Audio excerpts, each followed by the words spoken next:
I'm just going to say a few words of welcome. I'm Bill Sherman, Director of the Warburg Institute, and it's a real pleasure to welcome you to this very special roundtable on Stella Kramrisch. And we had a very interesting event earlier today in person looking at the extraordinary 1940 exhibition, Aspects of Indian Art, that Kramrisch, as an emigre Austrian via India on her way to Philadelphia, curated here in London in the Warburg Institute. Extraordinary figure and moment.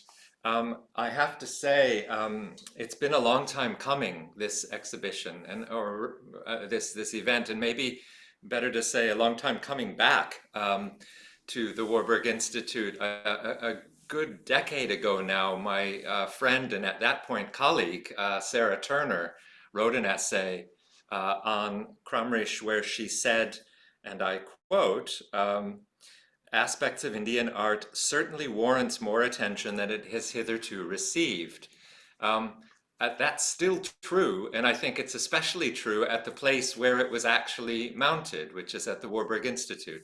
So I'm very happy on behalf of the Institute to be paying attention to it and bringing the people together who can tell us all about this extraordinary exhibition and the extraordinary figure who made it.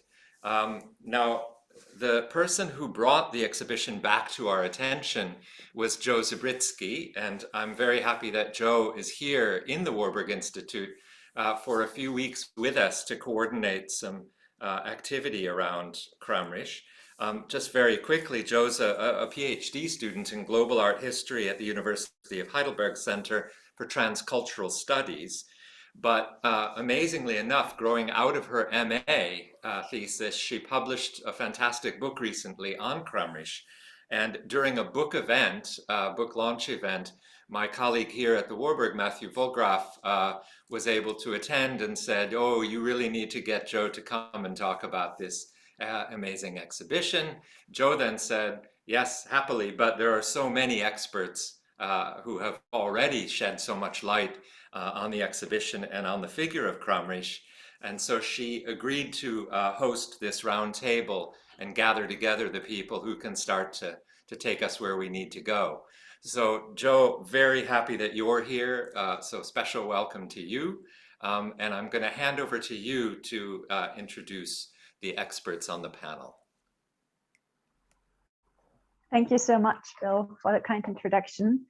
And thank you, Bill and Matthew and all the colleagues and staff at the Warburg Institute for making it possible to dig once again into the material of the 1940 exhibition and also to widen the horizon and look at Kramrisch's other curatorial practices.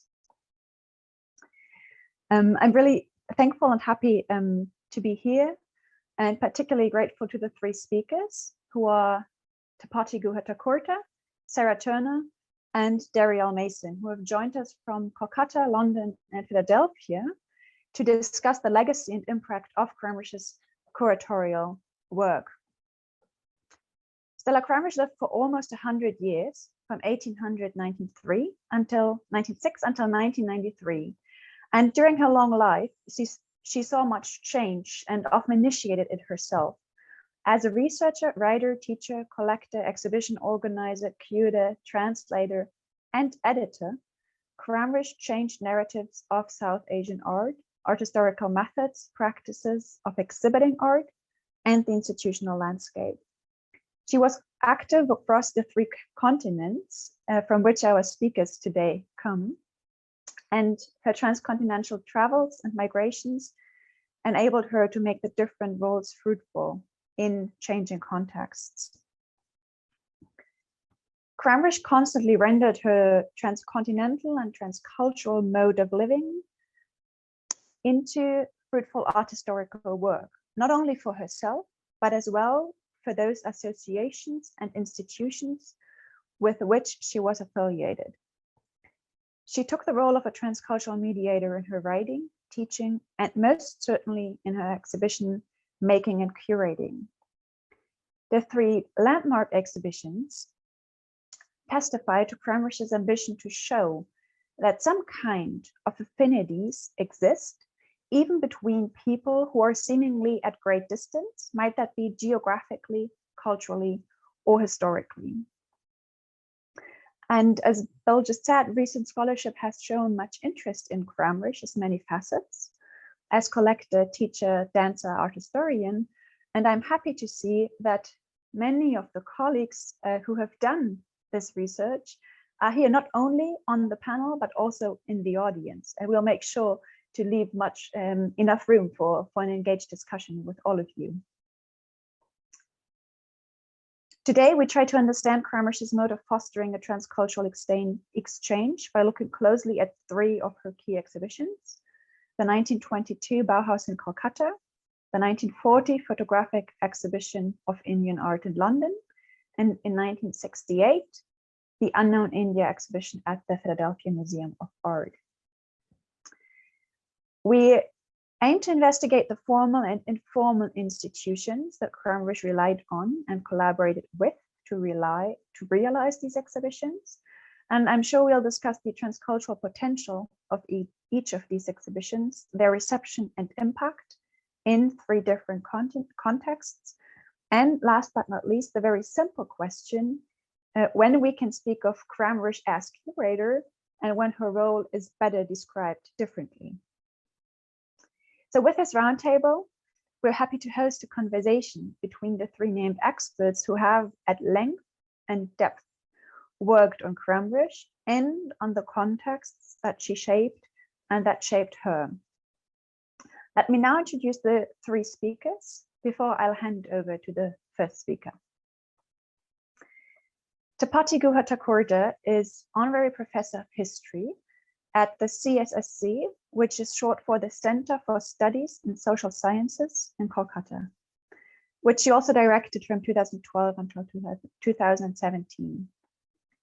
At the CSSC, Tapati headed the building of a digital visual archive that collected and catalogued photographs and paintings, as well as popular and commercial art from private collections in Kolkata. Tapati was furthermore involved in setting up the Jadunath Bhavan Museum and Resource, also in Calcutta, which is a library, archive, conference, and exhibition space that holds important visual and textual collections of rare books and images relating to the 19th and 20th century of Bengal and Eastern India. More recently, Tapati prepared a dossier on the Durga Puja of Kolkata for the Ministry of Culture, which has achieved for the festival to be listed as UNESCO Intangible Cultural Heritage of Humanity. And last August, Tapati spoke here at the Warburg on invitation by Eckhart Merchant on the Durga Puja. Her publications reflect her cultural, political, and institutional engagement, particularly the most recent monography that bears the title In the Name of the Goddess, the Durga Pujas of Contemporary Kolkata. But for our topic today, 2 other monographies are more relevant, in which Tapati investigates the institutions, artworks, networks, and agents who built the field of art in Kolkata and Bengal, which are The Making of a New Indian Art, Artists, Aesthetics, and Nationalism in Bengal. And the second one is Monuments, Objects, Histories, Institutions of Art in Colonial, Post-Colonial India. The second speaker, Sarah Turner, is currently Deputy Director of the Paul Mellon Centre in London. She's co-founder and editor-in-chief of the journal British Art Studies, which takes into account the entangled histories of British art, including its colonial and post-colonial past. As host of the postcard Sculpting Lives and co-founder of the Write on Art Prize, which is a national writing competition for young people, Sarah aims reaching a wide audience beyond the institutional walls. Sarah has been involved as co-founder and leader in several research projects that are located at the connections and entanglements of Great Britain, particularly London, with Asia and Asian art. And currently she co-leads the research project London Asia, which is located at the PNC, that aims to diversify narratives of British art. Her research focus on entangled and enchanted modernities do not only shape her institutional activities, but also her manifold writing. besides many publications on modernism, sculpture, and the role of cultural institutions such as the India Society, for today's roundtable, her article that Bill already mentioned, the title is Alive and Significant, Aspects of Indian Art, Stella Kramrisch and Dora Gordine in South Kensington, is of particular interest. And last but not least, Darielle Mason has been the Stella Kramrisch Curator of Indian and Himalayan Art and the head of the Department of South Asian Art at the Philadelphia Museum of Art since 1996. She's furthermore the adjunct professor at the University of Pennsylvania and has curated more than 50 exhibitions, and I won't name them all, but just the major ones, which include Gods, Guardians, and Lovers on temple sculpture of Northern India. And at the Philadelphia Museum of Art, she curated the award-winning Kanta, the embroidered kilts of Bengal from the Jill and Sheldon Bonowitz and the Stella Kramrisch collections. As writer and lecturer, Dale has worked on temples of Western India, sculpture, architecture, textiles, and contemporary art, as well as the role of the museum with their collections. And currently, Dale weaves these threads together for a forthcoming monograph with the title Storied Stone, Reframing the Philadelphia Museum of Art's South Indian Temple Hall. As Stella Kramrisch curator, Dale is not only an expert of South Asian art and architecture, but also intimately familiar with the life and legacy of Kramrisch. In 1986, Darielle assisted Kramrisch in curating her final exhibition, Painted Delight, and has since then lectured and spoken on many aspects of Kramrisch's collection and biography in collaboration and on invitation from numerous institutions, such as the Courtauld Institute in London and the Indian Museum in Kolkata. I thank the three of you very much for having joined us despite the different time zones that we're currently situated in. And the word is yours, Tapati.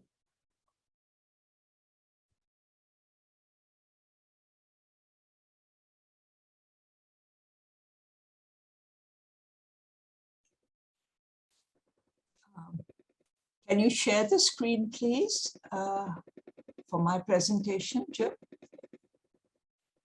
Oh, not this, the first one.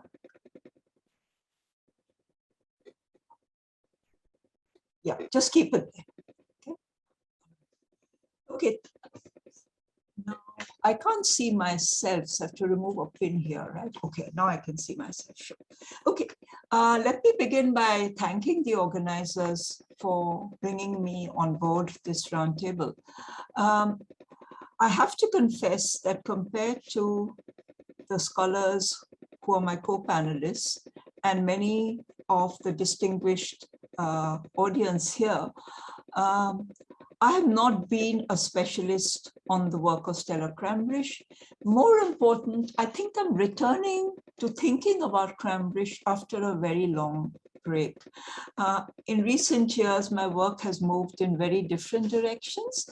So this was an occasion for taking me back to both earlier work, but also it made me reread some of the most important writings on Kramrisch, if not the writings of Kramrisch, which one had read along the way. So thank you again for including me here. And I have to say that everything that I'll be putting out there now is really based largely on this excellent book called Bauhaus in Calcutta, 1922, An Encounter of the Cosmopolitan Avant-Garde, which was brought out, in which there's a piece, rather a conversation with me and Sangjukta Sundaresan, which is carried. So in a way, I'm not really putting out very new material, but nonetheless, Calcutta had to be represented. And I suppose both my location in this city, my continued location in this city, gives this an important grounding, a beginning of sorts. So let me say that in the very short time that I have, I will just try and put up some very general points. My larger interest lies not just in the Bauhaus exhibition that came to Calcutta in 1922, with which Kramrisch is directly involved, but with a larger sense of these formative and foundational years of Kramrisch's career, which are spent in Shantiniketan and Calcutta from 1921 all the way till after independence. And I do feel that her time here, particularly in Calcutta, her career at Calcutta University, her involvement with various institutions and people in the city are known of, but there is a lot of research to be done there. I'm not so sure that I can do that research, and I'm very happy to know that Jo's work will be moving in that direction. But I thought I'd use the occasion to think a bit more broadly on the city that in a way was perhaps a place where Kramrisch served for the longest, worked for the longest. And I'm reminded by something that Barbara Stoller-Miller writes in her biography of Stella Kramrisch in her introduction to Exploring India's Sacred Art, that Stella Kramrisch had really thought she would live on in India well after independence.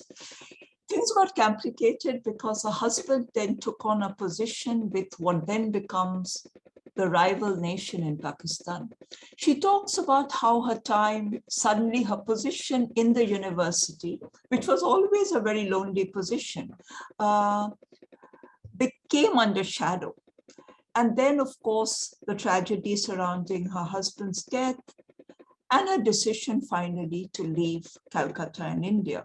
It seemed that there were a series of contingent circumstances that ultimately made her leave, or she could well have settled into her secluded, but nonetheless very, very firm niche that she had built for herself in the city, but also within various circles of collecting, museums, and scholarship in India. Having said that, can we go on to the next slide? So my brief was really to speak on the exhibition, the first of the exhibition that is going to be discussed in this roundtable, to think of Stella Kramrisch as curator.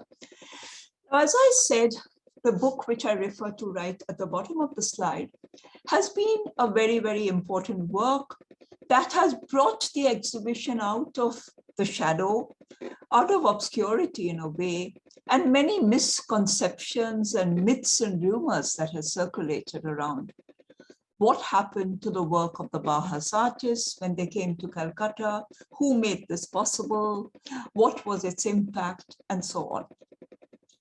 So we know that it's a part of the annual exhibition of the Society of Oriental Art, which had existed since 1907 and was set up by a group of Orientalists, art lovers, and was really the center of a new Indian art movement that was being spearheaded by Abanindranath Tagore, at that point out of the Government School of Art, Calcutta.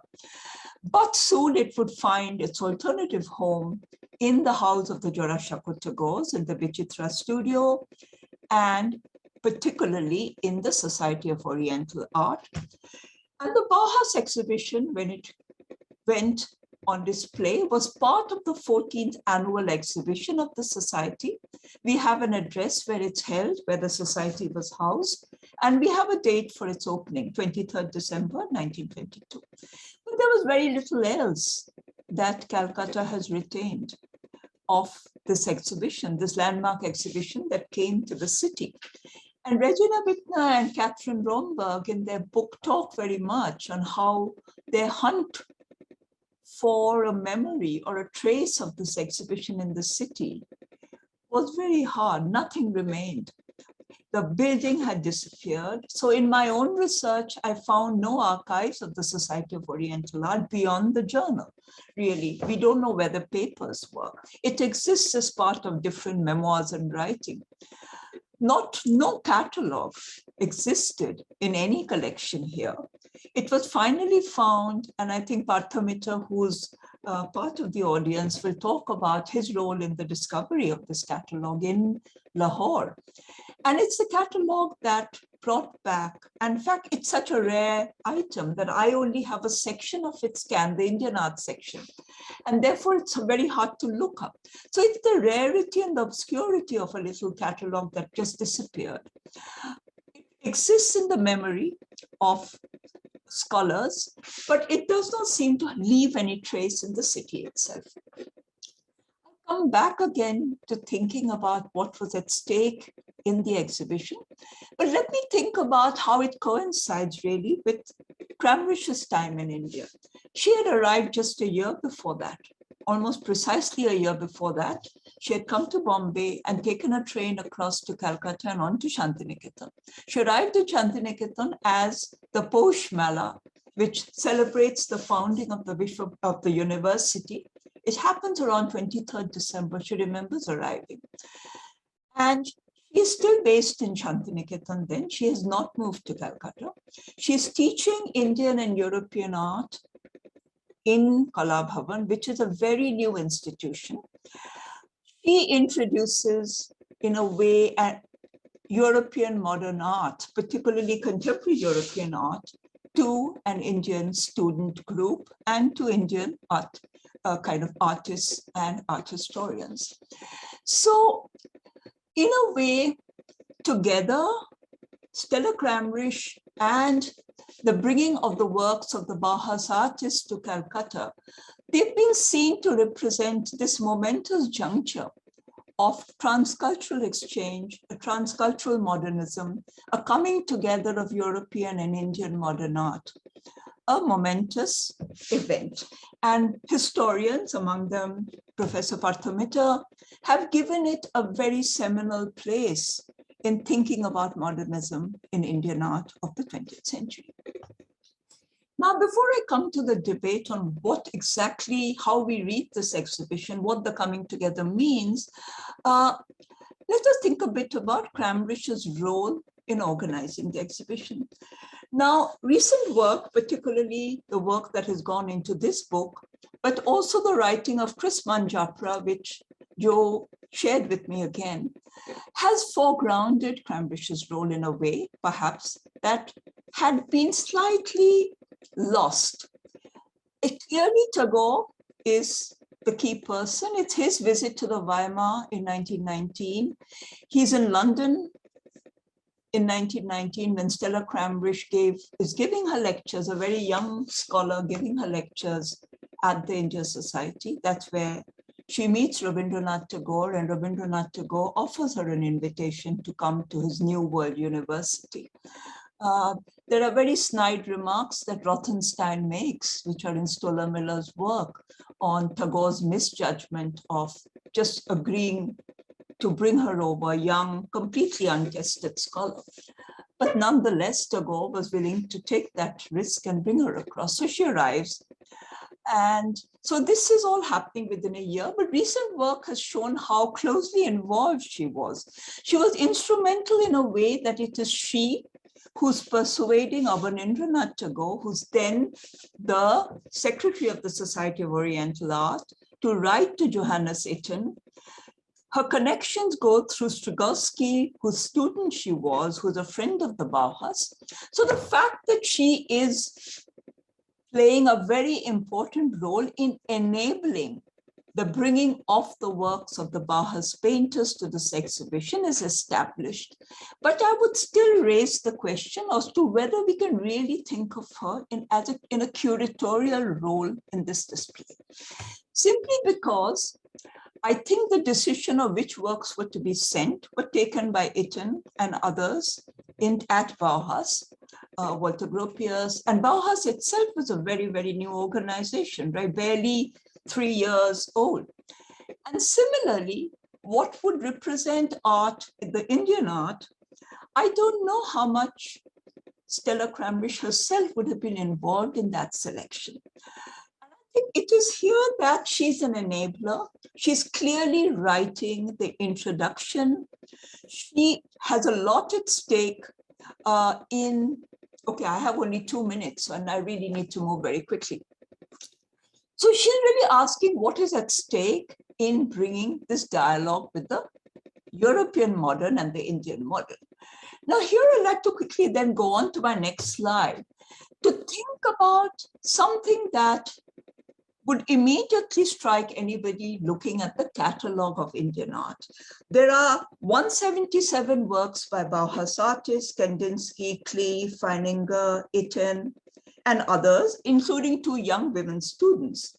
And there were 222 works, largely artists of the Tagore family.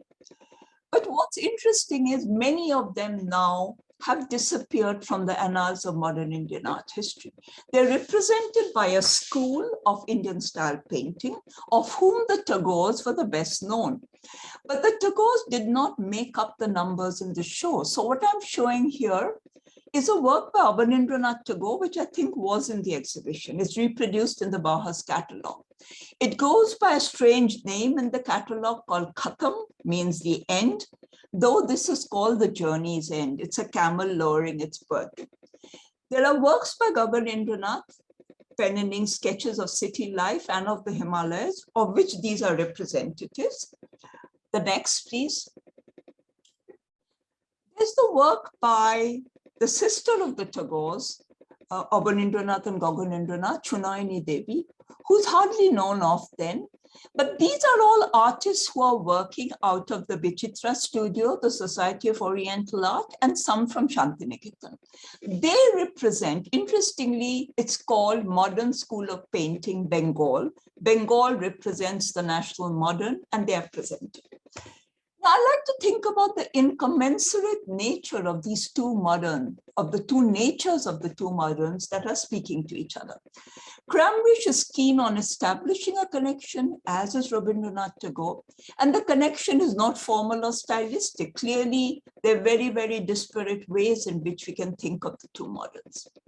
So I'd like to leave it there to say that while a lot is made of the fact that this is a coming together and this is the founding moment of modernism in Indian art history, in my intervention in this account, I do raise the question about the lack of parity in these two moderns, the fact that they're two separate sections, first floor, second floor, they don't quite speak to each other.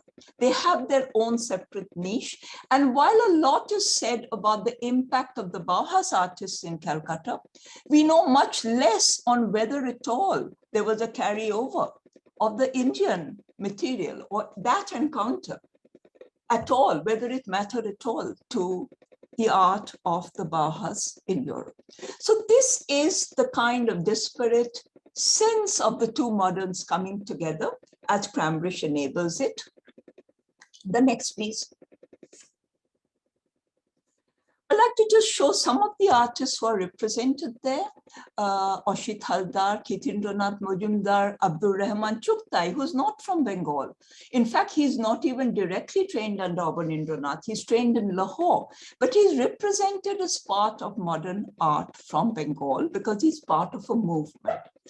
I think the catalogue offers a way of rethinking the nature of the Bengal school in this period and the prestige it had, which in some way has been ignored in later art history.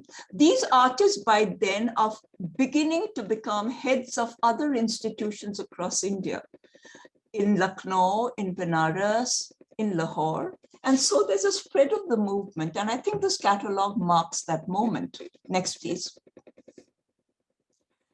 I'd like to just end this for the time being to say that the one artist on whom there's a very clear stylistic carryover is Gaganendranath. But when I look at her articles that she writes, she's the first to write upon Gaganendranath as an Indian cubist, and the term stayed. We find that her article, and if the date is correct, I couldn't cross-check, predates the exhibition. It's July 1922. So Gaganendranath is already experimenting with works that you may have seen by reproduction. So the idea that Gaganindra turns to this only after seeing the Bauhaus work is something that is now opening to question. We don't have exact dates, but clearly there is an impact. And it is Kramrisch who's carrying that impact much more directly by writing on him. Next, please.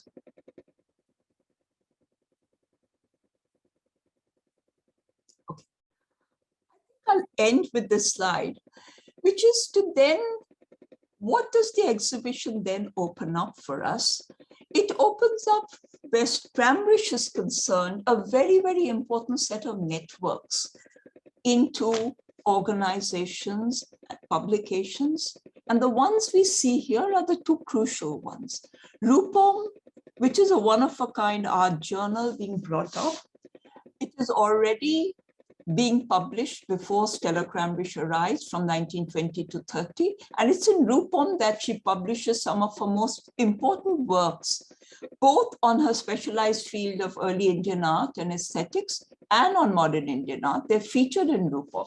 Later, she writes in the journal. So when Rupam closes down because of financial things, she plays a seminal role in reviving the publication under a different name. And from 1933, parallel to her teaching position in Calcutta at the Department of Ancient History and Culture, she takes on the joint editorship of the Journal of Indian Society of Oriental Art. Now, I think I'll stop my presentation here because I know I've run out of time. I had small sections on other sites, and maybe I can come back to them later in the discussion. Thank you. Thank you so much, Tapati. We will go straight to our next speaker, to Sarah Turner, who'll talk to us about the 1940 exhibition. Great. I'm just going to share my screen.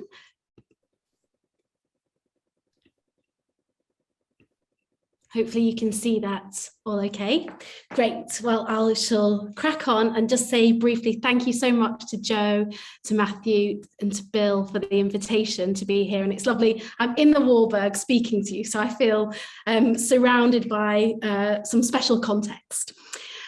So on the 12th of November 1940, in a heavily bombed London, a photographic exhibition entitled Aspects of Indian Art opened in the reading rooms of the Warburg Institute, which was then housed at the Imperial Institute in South Kensington. I think the context of location is quite significant in this discussion. I'm showing you some installation shots here, and thanks, Jo, for providing me with these digital images. It was curated by the Austrian art historian Stella Kramrisch, who, as we've heard, was by this time a lecturer in Indian art at the universities of Calcutta and London, and I think without hyperbole, we can safely say was a quite extraordinary figure. As a cultural occasion, as Bill mentioned, this exhibition has been since little remarked on, but it was, however, by no means a small or unambitious event, consisting of 250 photographs, which were first shown in London and then went on a tour around a number of regional cities and towns in the UK, including Manchester, Liverpool, Darlington, Wakefield, Brighton, Cambridge, and I think it even went to Eton. Even today, organising a tour like that, it would be a logistical nightmare / headache. So kudos to the organisers. This was one of a series of touring exhibitions organised by the Warburg in their programme of what the then director Fritz Saxel described as visual education, in which photographic images had a crucial role to play. Aspects of Indian art had none of the pomp and pageantry of some of the other and better known exhibitions of Indian art, which had opened in London in the 1920s and 1930s. However, it did receive a sizable amount of attention when it opened, including a double-page spread of 7 illustrations in the Illustrated London News, and I'm showing you those there with some accompanying commentary. And there were also reviews by leading literary figures such as E.M. Forster and Herbert Reed, a dedicated front cover of The Listener, a punchy critique in the journal Indian Writing, written by the Punjabi journalist Iqbal Singh, who was then also living in London. And there was also an associated lecture and article by the prominent modern sculptor Dora Gordine. She was Latvian born, but London based, a really fascinating artist. And she gave the lecture once Kramrisch had departed from London. The exhibition, according to the annual report, also drew a large audience.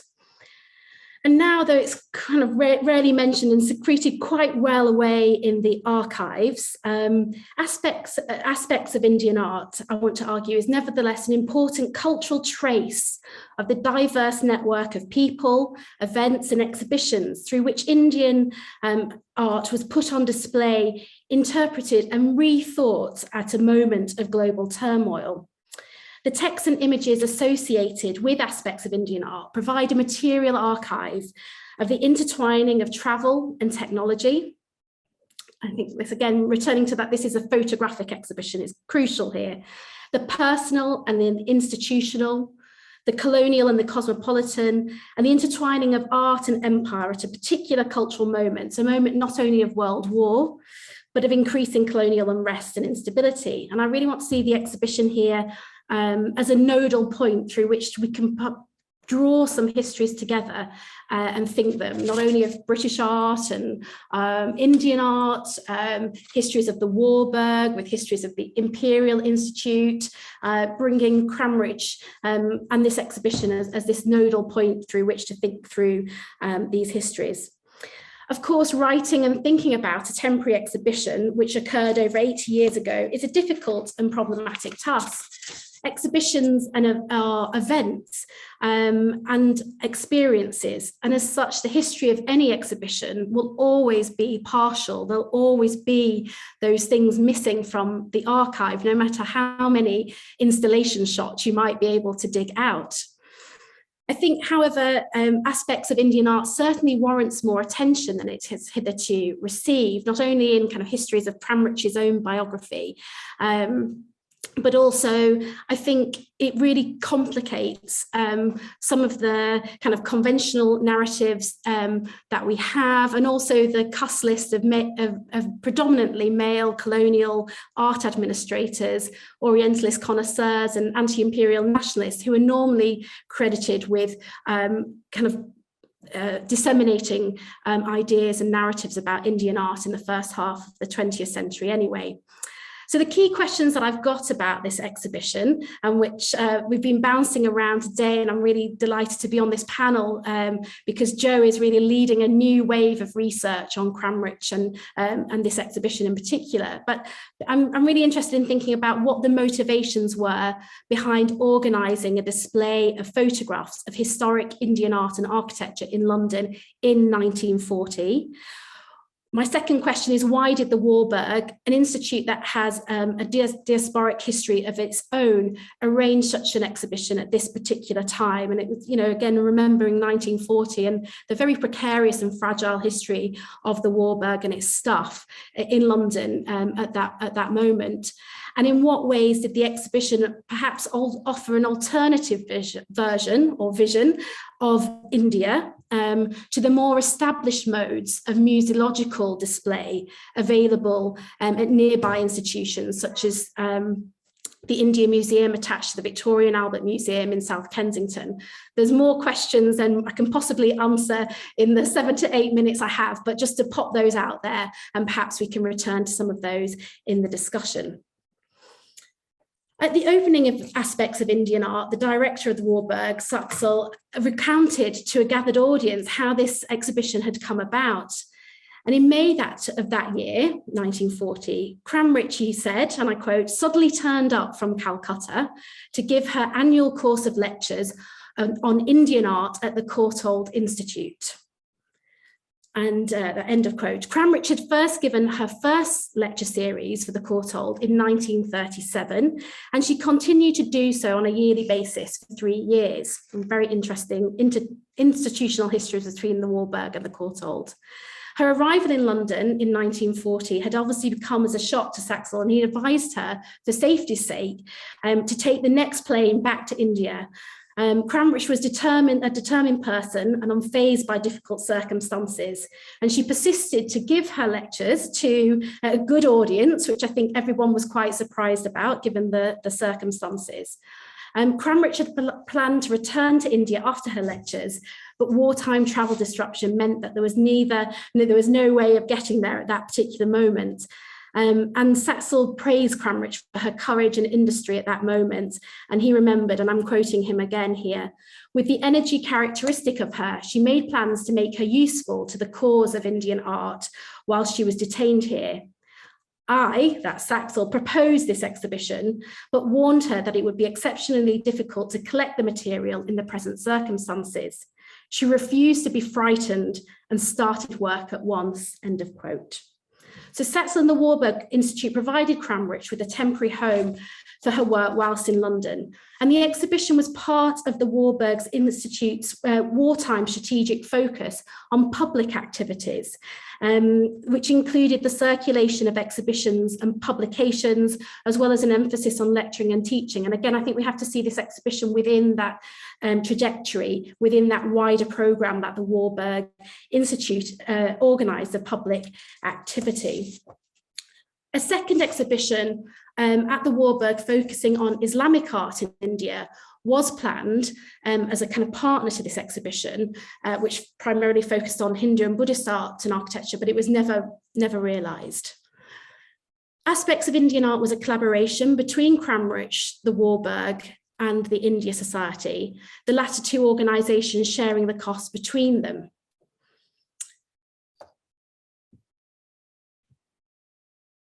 And I think, again, this kind of emphasis that I've put on a photographic exhibition, of course, being kind of easier to organise in the war. But I think there's a more important point here, or just as important point, about the aesthetic work that the photograph did, which Kramrisch was very interested in, particularly in her partnership and her relationship that she had with the Swiss photographer, Raymond Bernier, and 80 of his images were included in the exhibition.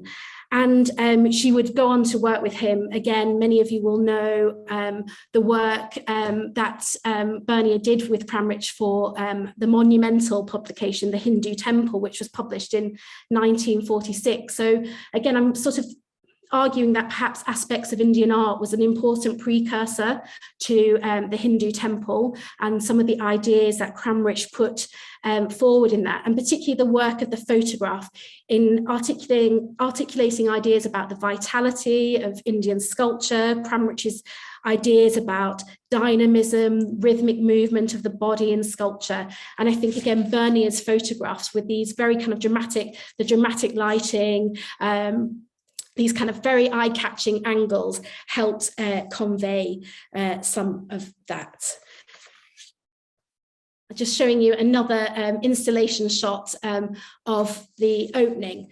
Saxel said at the opening of the exhibition, and I'll just end with this quote because I think it kind of speaks to our times as well at the moment.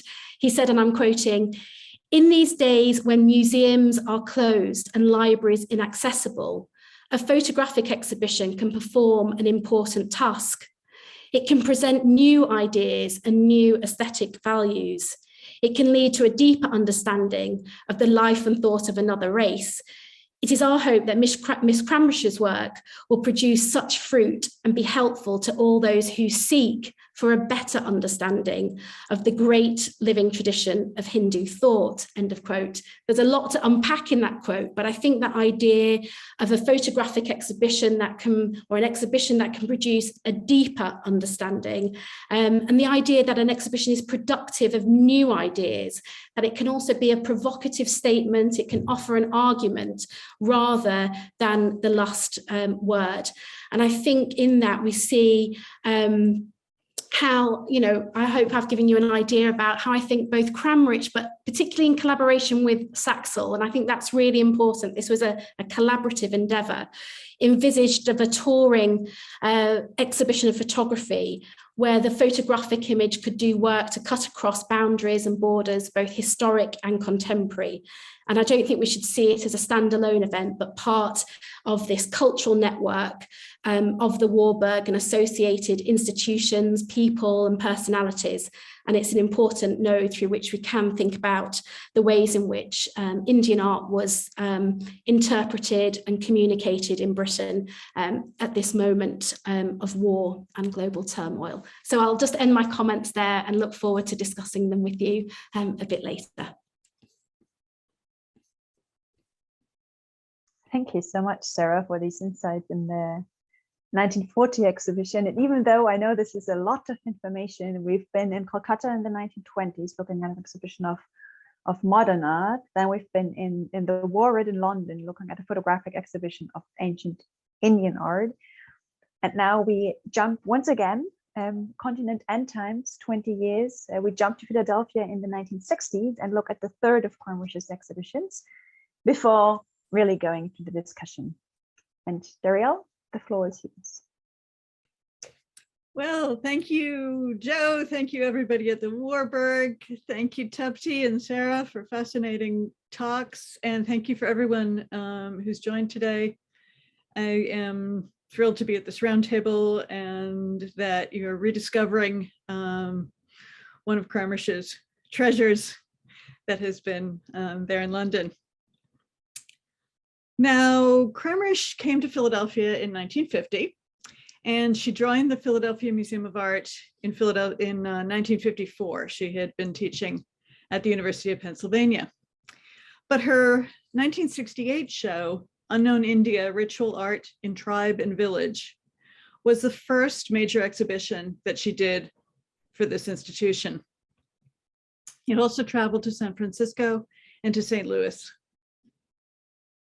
While more people know Kramrisch for her 1946 magnum opus, The Hindu Temple, or for her 1981 blockbuster exhibition, Manifestations of Shiva, over the years, I've come to see Unknown India as of equal, if not greater importance in the field writ large. Kramrisch's love affair with studying and collecting Indian folk, and I always put that in quotes, it's a problematic term as we all know, studying and collecting Indian folk arts began on her arrival at Shantiniketan in 1921, when, as we learned from Barbara Miller's interviews with her, she attended Push Mela, the annual harvest festival. The event embodied Rabindranath Tagore's valorization of Bengal's folk and tribal arts. It's also where we first see Kramrisch's passion for collecting. And on the left, I show you a detail from one of her homes in Calcutta, where, as in all of her homes, she carefully curated her growing collection, including but not limited to the folk arts. During her nearly 30 years in India, Kramrisch assisted regional archaeological museums, but her major curatorial project, apart from the Bauhaus, was helping build the University of Calcutta's Ashutosh Museum with its first curator, D.P. Ghosh. Along with antiquities, they acquired folk arts, especially from then undivided Bengal. And Kramrisch continued to collect for herself, very much in tandem with this institutional collecting. Around that time, she was also among the first to place folk art or craft under a scholarly lens, especially her 1939 articles, Kanta and Indian Terracottas.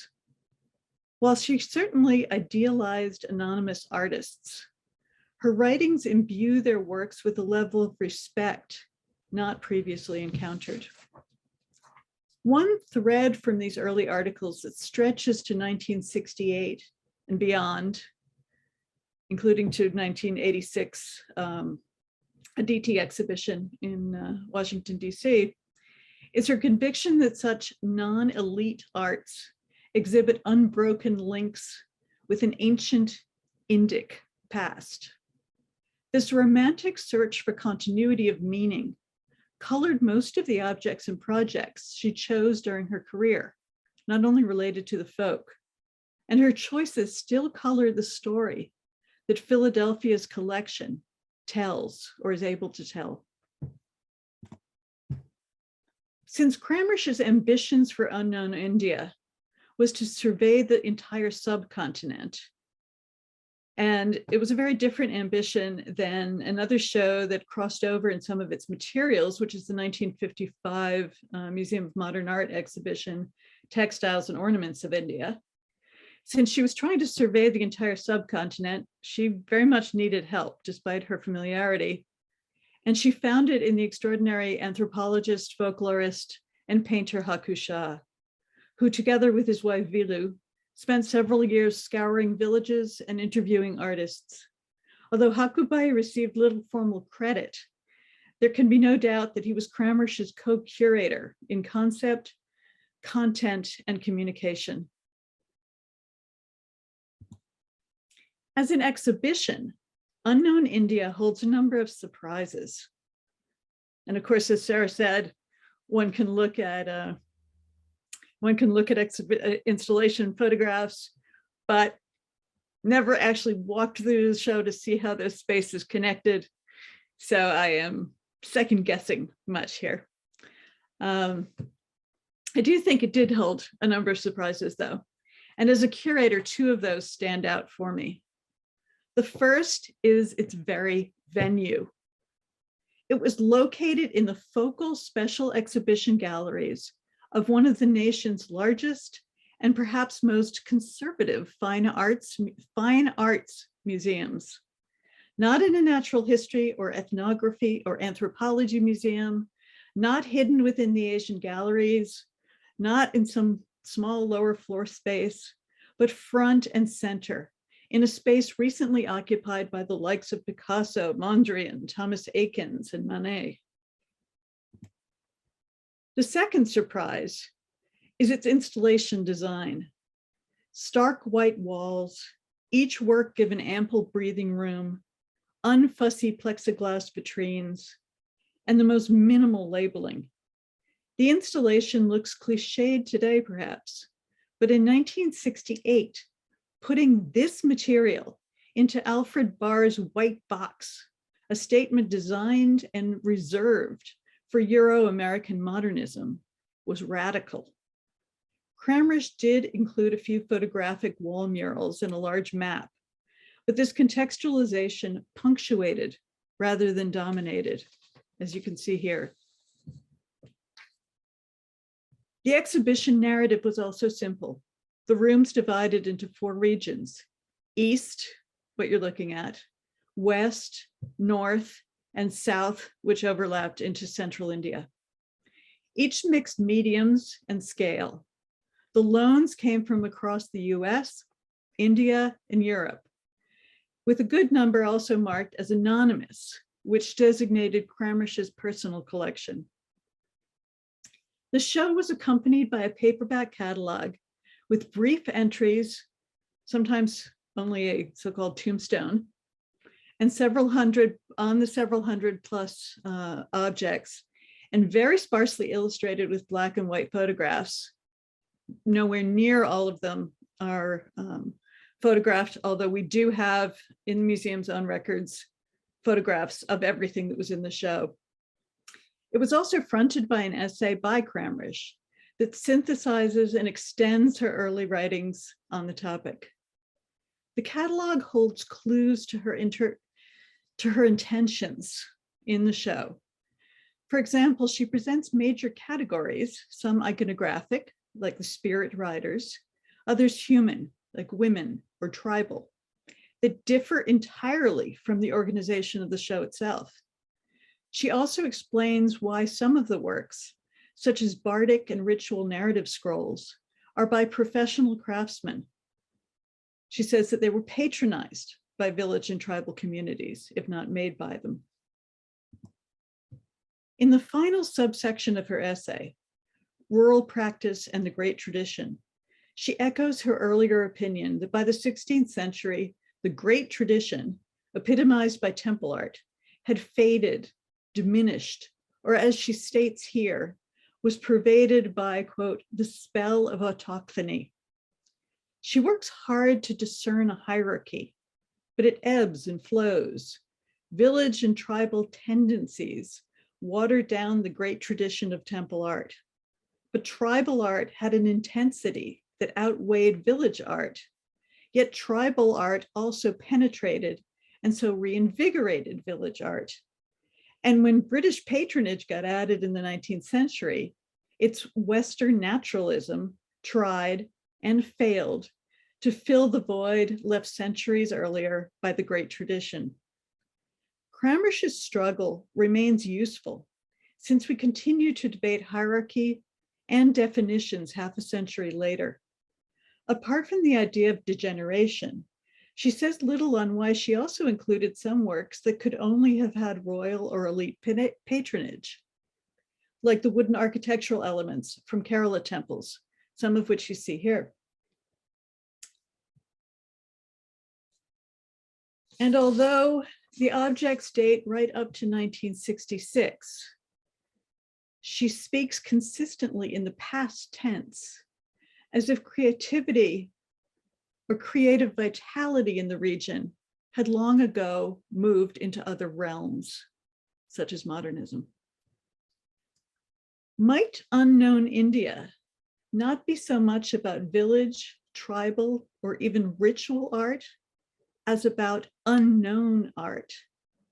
Might her central purpose have been to reassign that which was not recognized as art, that which had been classified as ethnography, craft, kitsch, or just everyday stuff?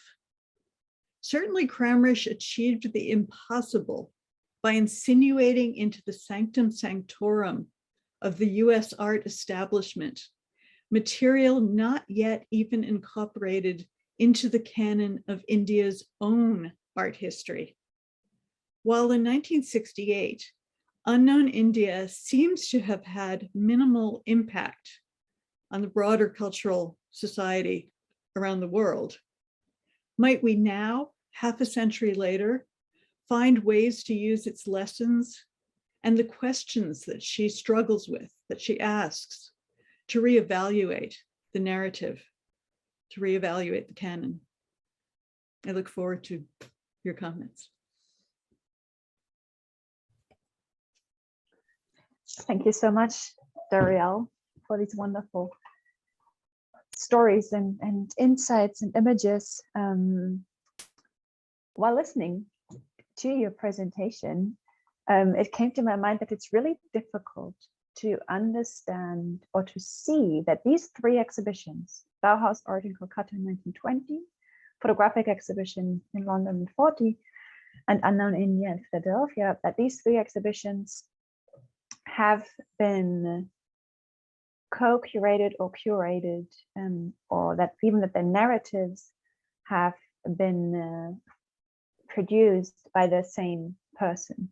If we wouldn't know that they all have been created by Kramrisch, I think it's really difficult to see similarities. But one similarity that comes to my mind is that when she's working in the 1922 in Calcutta, she's showing modern European art.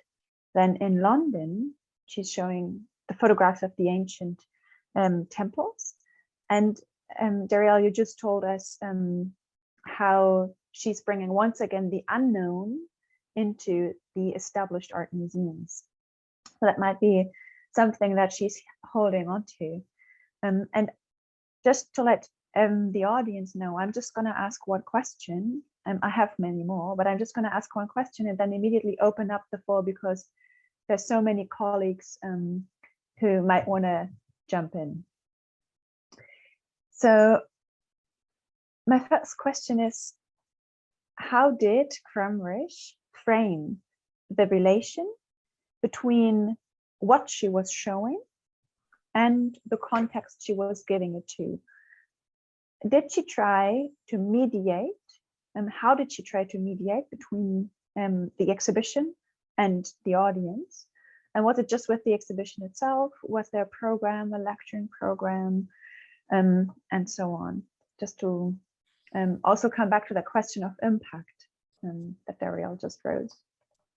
And feel free to just jump in if you want to say something. Yes, Darielle, please. I was going to say, one of the ways that I didn't mention that Hakusha contributed to the exhibition was that he came to Philadelphia, he traveled to all of the venues, he lectured, and he trained the guides there. So it was a very, and that was obviously in collaboration with her, as an idea that there was a firsthand voice, not only of the co-curator, of the person who had been out working with these artists, collecting the material, but also of an artist himself. And in fact, he continued to paint while he was traveling and while he was lecturing for the show. With London, the example, again, because of the Warburg context, it is interesting that there's a series of lectures, and although Kramrisch has left London by the time the exhibition opens, there, it seems like a very lively programme, again under pretty difficult circumstances of the Blitz happening outside of the walls of the reading room of the Warburg Institute. But what I was thinking as well is I was listening to Darielle speaking about the role or the different kinds of work an exhibition can do. And that was something, just thinking across these historic moments. And I think with the 1940 example, the exhibition is definitely seen as a tool of education, and it's presented within an educational establishment context, and then sent on a tour and goes to kind of schools and libraries and colleges. So it's seen in sometimes a non-art environment as well. So I think that educative, pedagogic role that exhibitions can do, but the aesthetic is always still there. That it's not a kind of dry and passive experience. I think even through photographs pinned on a board, there's still, I think, Kramrisch and again, I think Saxel's really involved in this exhibition. They're interested in the aesthetics of display, the techniques of display, but then the objects themselves and how they're presented, in this case, via the photograph. But it struck me, Darielle, and what you were saying about how walls and ceilings and, the environment is created. And I think that's, Kramrisch is very interested, obviously, in how objects interact with their environment and how sculpture is part of a bigger system, a bigger environmental system. So that was just what I was, that kind of relationship between education and the aesthetic experience of the exhibition. If I was to come in here, I think in some ways with the Bauhaus exhibition, because of what I'm calling an absent archive in many ways, no photographs, very little that exists, it's very interesting to reflect on impact and on what art publics would have meant. One can reflect on it in many other ways. There's a culture of journals, reproductions, exhibitions, all unfolding in Calcutta at that time. And one can assume that it's that circle that is drawn into this exhibition. But because of the lack of reconstructing an exhibition history around it, the kind of visual material that allows it, I like to think that its impact is very retrospectively positioned. And I think, therefore, it is the ways in which art historians have repositioned 1922 and the coming of Bauhaus to Calcutta as this signal moment, and the debates that have unfolded around it, that to me have created an afterlife and an impact of the exhibition, even though there's very little trace of that remains. So in a way, what happened to the exhibits, we know most of them returned. And the fact that this was designed to be a commercial show, I think that is the big difference from the other exhibitions. Itten is very keen that the Bauhaus prints and paintings should sell. And the Indian works are also being put up for sale. The highest priced are Abanindranath's that Khatam painting, which is the end of journey, which is 200 rupees against Gaganendranath's 150, 200s. That's the range. We are not sure that anything sells very much. And that again is an interesting idea of testing the art market. So all we have is the fragment of a catalog and an art historical sense that of the importance of Bauhaus in Europe as becoming a global movement of art, architecture, design, which will happen much later than 1922 in India, where Bauhaus ideas in education, architecture, in NID, in Ulm setting up, it'll have a long afterlife, this exhibition.